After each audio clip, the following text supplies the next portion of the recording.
acá hay un nexo diferente, está de rehén el señor Castillo con el señor Cerrón.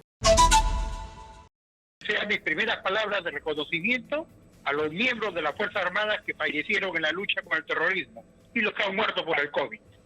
Por supuesto que sí.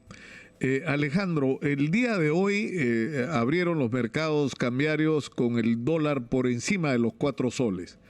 Y esto es una subida en relación a cómo habían cerrado, alrededor de 3.92 antes del inicio del feriado, lo cual es una señal como de desconfianza del mercado, ¿no?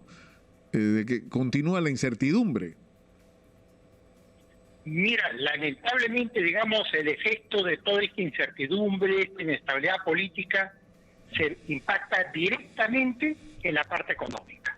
El dólar, la cotización de los bonos de la deuda externa afuera, y está en interrogante lo que es la calificación de riesgo, digamos. Lamentablemente, pues, o sea, todos vimos de una u otra forma que el señor Castillo era el presidente, estaba elegido, de un mensaje algo populista, extenso, pero esperábamos de conciliación.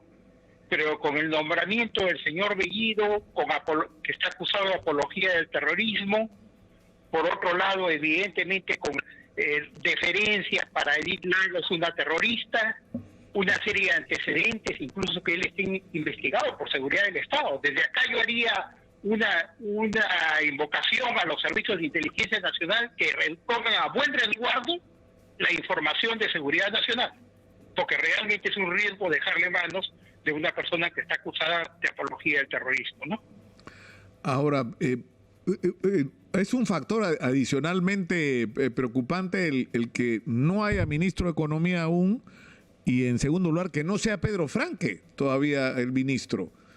Es decir, no entiendo que no está completamente descartado, pero digamos, había logrado construir un clima de confianza Pedro Franque, por encargo además del profesor Castillo. O sea, no ha tenido ninguna reunión con los representantes del mundo empresarial que no haya sido con el conocimiento, autorización e indicación del profesor Castillo. Por eso resulta sorprendente que esté pasando lo que está pasando. Evidentemente, pues tenemos en claro que el señor Castillo no está consciente de sus limitaciones, de sus competencias, su capacidad para gobernar, que no la tiene, y hubiéramos esperado pues que nombre un primer ministro, evidentemente que lo complemente. Pero acá vemos que quien define las cosas pues es el señor Cerrón, ¿no? Y lamentablemente lo que hemos comentado contigo en varios de tus programas, que en algunos casos era exagerado, que yo indicaba de que el cambio no podía ser una vuelta 50 años atrás, lo tenemos con el señor Béjar, un guerrillero de la época del Velascato, reunido con Abimael Guzmán. ¿Qué implica esto para la Cancillería? ¿Qué implica esto para relaciones exteriores? Alejandro, tú tienes que haber percibido que hay una especie de contradicción, ¿no es cierto?, entre el mensaje del presidente Castillo el 28 de julio, su mensaje ayer en la quinoa, el mensaje improvisado que fue una invocación a la unidad, exitosa, con nombrar una persona cuya característica principal es la confrontación y la incondicionalidad a Vladimir Cerrón.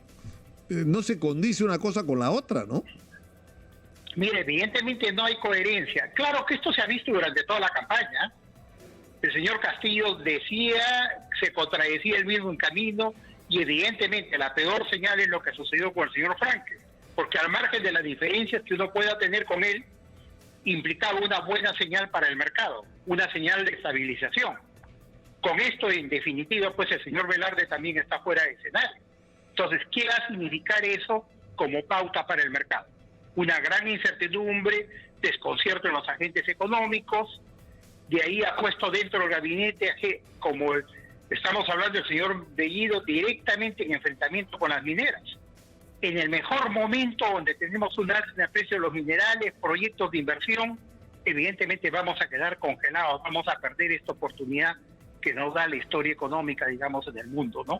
Claro, porque cuando nosotros hicimos seguimiento, porque hemos hecho un seguimiento, creo yo, Alejandro, bastante serio de los conflictos mineros, y lo que estaba claro es que en todos ellos había soluciones razonables, y que, por ejemplo, en el caso de las Bambas y de todo el corredor minero, en la mayor parte de los casos los reclamos tenían que ver con compromisos incumplidos, con modificación de acuerdos originales, es decir, pero todo podía manejarse en el contexto, sobre todo en el caso de las Bambas, de que había la voluntad de las comunidades mineras incluso de ceder su territorio, el territorio de sus ancestros para que se produzcan las operaciones mineras. Y tenías a dirigentes comuneros a los cuales yo he tenido el honor de conocer, que eran gente razonable, gente que lo que quería era justicia en el trato que debían recibir. Pero tenía por otro lado gente que tenía otra agenda, como Guido Bellido, que estaba tratando de meterse ahí en los conflictos, pero con su propia agenda, que era una agenda política, que no tenía que ver con la reivindicación de los reclamos de las comunidades afectadas por la explotación minera. Entonces, como tú dices, digamos, eso es un antecedente de Bellido. El otro que ha sido agitador estudiantil durante, según Carolina Bayona, nuestra periodista en Cusco, como 20 años ha sido dirigente estudiantil o activista estudiantil, ¿no? O sea, no es precisamente la persona más indicada. Y lamentablemente, digamos, con una pésima señal, digamos, para la estructura orgánica del Estado. A mí no me cabe duda que de repente esto es una provocación para que se censure el gabinete y evidentemente la segunda censura que implicaría el cierre del Congreso. Pero yo creo que acá se tiene que actuar estratégicamente. Acá lo que yo pensaría es no censurarlo, pero inmediatamente acusarlo por apología al terrorismo. Y por otro lado, que se inicie toda la investigación formal, porque no está preparado para el cargo. Sí, censurar el gabinete, porque lo que se está buscando es otra cosa. Acá hay que actuar estratégicamente. Y lo que me señalas, evidentemente, de la separación del señor Franque, de la gente que se había pegado, esto es conocido en los regímenes del comunismo. Los bolcheviques y los mencheviques.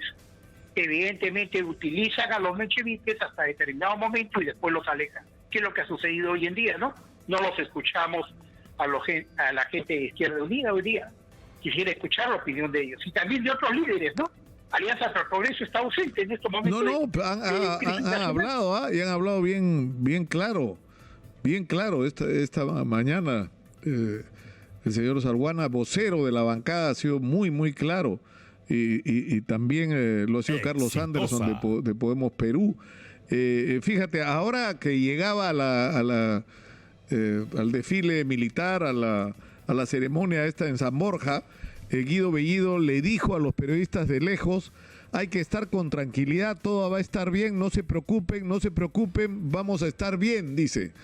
O sea, no sé cómo interpretar algo así, no me tengan miedo. ¿Ah? Evidentemente el que está bien es él. Nunca imaginó en su historia llegar a ser el primer ministro, ¿no? Como hoy en día, ¿no? Y evidentemente esto ha sido un error muy grave para el país, que va a tener todas sus secuelas e implicancias económicas. Hoy día ya hemos visto las acciones del mercado de valores, no solamente en la Bolsa de Lima, sino en el mercado internacional. Credicor cómo ha caído, los bonos del Estado peruano en el exterior y la implicancia que va a tener el levante del dólar. Claro, en general en toda la actividad económica. Ahora, ¿cuál es la salida a todo esto, Alejandro? Es decir, el problema es que esta interferencia perturbadora de Vladimir Cerrón, o sea, ahí no hay manera de convivencia, porque además tienes un problema. ¿A quién le va a reportar finalmente el señor Guido Bellido? ¿A quién le va a ser leal el señor Guido Bellido? ¿A su jefe Vladimir Cerrón o al presidente de la República? No, es incondicional de Vladimir Cerrón. El señor Castillo tiene grandes limitaciones. Para mí hay una incompetencia. El primer acto de corrupción es cuando uno acepta un cargo para el cual uno no está preparado. La corrupción empieza por ahí. Y no está preparado el señor para ser presidente de la República. Y evidentemente quien va a definir las pautas, todo va a ser el señor Cerrón. Claro, el problema, y nosotros hemos llamado la atención sobre esto desde antes de las elecciones, ¿no? Porque se hablaba mucho del tema ideológico, digamos, de Vladimir Cerrón, pero nosotros llamábamos la atención de que ese era un aspecto del problema. Es decir, toda esta ideología trasnochada que está reflejada en el ideario de Perú Libre.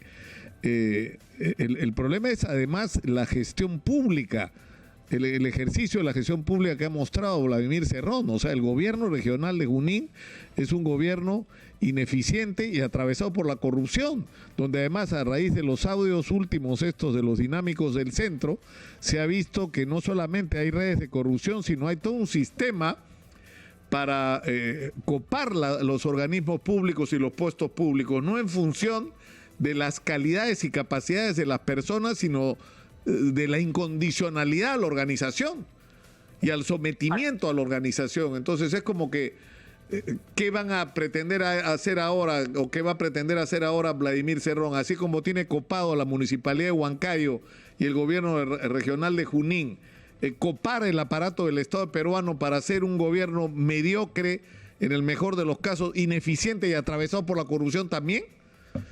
Es una interrogante legítima, ¿no? Y acá la otra interrogante y la gran pregunta es, ¿qué mantiene de rehén al señor Castillo con el señor Cerrón? Porque hasta la corrupción no es mala, porque cuando le pregunta al señor Castillo, dice, el señor Cerrón ha sido acusado por la corrupción. Entonces, como lo hemos reiterado en tu programa, cuando la corrupción es dentro del partido es buena, cuando es de otros es corrupción más. Acá hay un nexo diferente, está de rehén el señor Castillo con el señor Cerrón. ¿Pero por qué? Porque hay múltiples interpretaciones. Hay gente que dice Cerrón tiene una grabación donde no sé qué cosas tendrá de... Y yo no sé si el tema es así, en fin. Lo que sí sé, Alejandro, porque he tratado de hablar en las últimas horas con personas del entorno, digamos, cercano y gente que ha tenido una actitud positiva en los últimos tiempos, todos están sorprendidos. Entiendo que incluso en su propia familia, gente familiarmente cercana a él, está sorprendida con este tema de Bellido nombrado como presidente del Consejo de Ministros. Hay decisiones que, la perturbación, la perplejidad, por decirlo de alguna manera, de Aníbal Torres Vázquez con lo que está pasando, que es un hombre tan importante en las últimas semanas para Pedro Castillo. Mira, hasta están directamente cambiando la bandera, el estandarte nacional. La cornucopia ya no hay monedas, ya la han tachado, está manchada de negro. Pero ¿quién ha hecho eso? Eso ha sido un incidente muy raro, ¿no? Porque ¿quién ha mandado fabricar esas banderas? Esa no es... O sea, no, yo no creo que sea... O sea, ha sido una cosa muy rara. Las monedas están oscurecidas, ¿no? No son del mismo color que la cornucopia, como se acostumbra, doradas, ¿no? O sea, ya lo tocaron. Acá el mensaje es directo. Ellos van a jugar el todo por el todo. Y el señor Castillo está rehén y con sus propias limitaciones. Es decir, tú eres pesimista. O sea, ¿tú no crees que es posible un cambio de timón y un deslinde del profesor Castillo con Vladimir Cerrón? Mira, no lo veo, porque en el mensaje que él dio, yo dije un mensaje a pesar de ser populista, a pesar de dejar cosas, digamos, como interrogantes, como la rentabilidad social, pero dio un mensaje de unidad, dije al final que hay que mirar hacia adelante. Pero con lo que he hecho el día de ayer, evidentemente, si Adrede hubiera tratado de hacer las cosas mal, creo que no las hubiera hecho también el señor Castillo, con el nombramiento del señor Bellido.